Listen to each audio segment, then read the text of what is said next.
About this last, there is only one brief sentence. Stragoni Benefici, an Italian vampire said to be on the side of goodness and a mortal enemy of all evil vampires. It was a relief, the one small entry, the one myth among hundreds that claimed the existence of good vampires. Overall, though, there was little that coincided with Jacob's story or my own observations. I'd made a little catalog in my mind as I read along, and carefully compared it with each myth. Speed, strength, beauty, pale skin, eyes that shift color, and then Jacob's criteria. Blood drinkers, enemies of the werewolves, cold skinned, and immortal. There are very few myths that matched even one factor. And then another problem, one that I'd remembered from the small number of scary movies that I'd seen, and was backed up by today's reading. Vampires couldn't come out in the daytime. The sun would burn them to a cinder. They slept in coffins all day and came out only at night.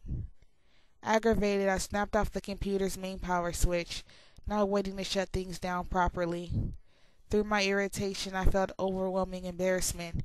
It was all so stupid. I was sitting in my room, researching vampires. What was wrong with me? I decided that most of the blame belonged on the doorstep of the town of Forks, and the entire southern Olympic Peninsula for that matter. I had to get out of the house, but there was nowhere I wanted to go that didn't involve a 3-day drive. I pulled on my boots anyway, unclear where I was headed, and went downstairs. I shrugged into my raincoat without checking the weather and stumped out the door. It was overcast, but not raining yet. I ignored my truck and started east on foot, angling across Charlie's yard toward the ever-encroaching forest. It didn't take long till I was deep enough for the house and the road to be invisible, for the only sound to be the squish of the damp earth under my feet and the sudden cries of the jays.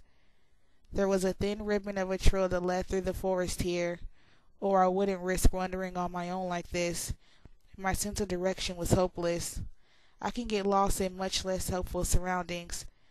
The trail wound deeper and deeper into the forest, mostly east as far as I could tell. It snaked around the Sika spruces and the hemlocks, the yews and the maples. I only vaguely knew the names of the trees around me, and all I knew was due to Charlie pointing them out to me from the cruiser window in earlier days. There were many I didn't know, and others I couldn't be sure about because they were so covered in green parasites.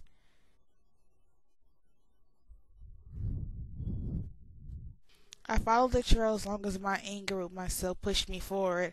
As that started to ebb, I slowed. A few drops of moisture trickled down from the academy above me, but I couldn't be certain if it was beginning to rain or if it was simply pools left over from yesterday. High-held leaves above me, slowly dripping their ways back to the earth. A recently fallen tree, I knew it was recent because it wasn't entirely carpeted in moss, rested against the trunk of one of her sisters, creating a shelter-littered bench just to save food off of the trail. I stepped off of the ferns and sat carefully, making sure my jacket was between the damp seat and my clothes wherever they touched, and leaned my hooded head back against the living tree. This was the wrong place to have come. I should have known, but where else was there to go? The forest was deep green and far too much like the scene in last night's dream to allow for peace of mind. Now there was no longer the sound of my soggy footsteps. The silence was piercing. The birds were quiet too. The drops increasing in frequency, so it must be raining above. The fern stood higher than my head, now that I was seated, and I knew that someone could walk by on the path 3 feet away and not see me. Here in the trees, it was much easier to believe the absurdities that embarrassed me indoors. Nothing had changed in this forest for thousands of years, and all the myths and legends of 100 different lands seemed much more likely in this green haze than they had in my clear-cut bedroom. I forced myself to focus on the two most vital questions I had to answer, and I did so unwillingly. First, I had to decide if it was possible that what Jacob had said about the Cullens could be true. Immediately my mind responded with a resounding negative.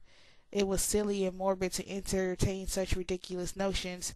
But what then? I asked myself. There was no rational explanation for how I was alive at this moment. I listed again in my head the things that I observed myself, the impossible speed and strength, the eye color shifting from black to gold and back again, the inhuman beauty, the pale frigid skin, and more small things that registered slowly, how they never seemed to eat, the disturbing grace with which they moved, and the way he sometimes spoke, with unfamiliar cadences and phrases that better fit the style of a turn-of-a-century novel than that of a 21st century classroom. He had skipped class the day we done blood typing. He hadn't said no to the beach trip till he heard where we were going. He seemed to know what everyone around him was thinking, except me. He had told me he was the villain, dangerous. Could the Cullens be vampires? Well, they were something. Something outside of the possibility of rational justification was taking place in front of my incredulous eyes. Whether it be Jacob's code ones or my own superhero theories, Edward Cullen was not human. He was something more. So then, maybe, that would have to be my answer for now. And then the most important question of all, what was I going to do if it was true?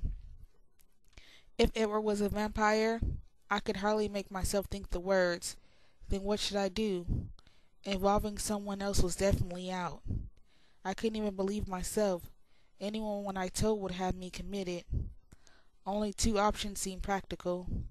The first was to take his advice, to be smart, to avoid him as much as possible, to cancel our plans, to go back to ignoring him as far as I was able, to pretend there was an impenetrably thick glass between us in the one class where we were forced together, to tell him to leave me alone, and mean it this time. I was gripped in a sudden agony of despair as I considered that alternative. My mind rejected the pain, quickly skipping on to the next option. I can do nothing different. After all, if he was something sinister, he done nothing to hurt me so far.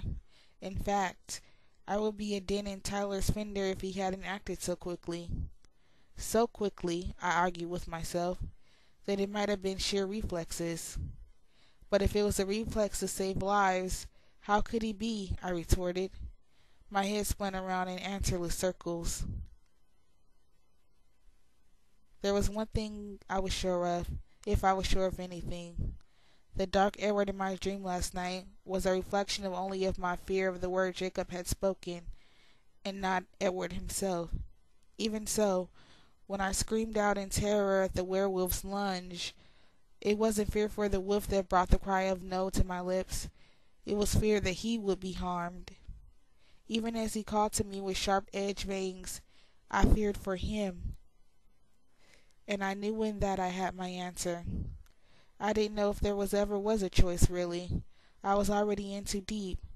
Now that I knew, if I knew, I could do nothing about my frightening secret, because when I thought of him, of his voice, his hypnotic eyes, the magnetic force of his personality, I wanted nothing more than to be with him right now, even if, but I couldn't think it, not here alone in a darkening forest.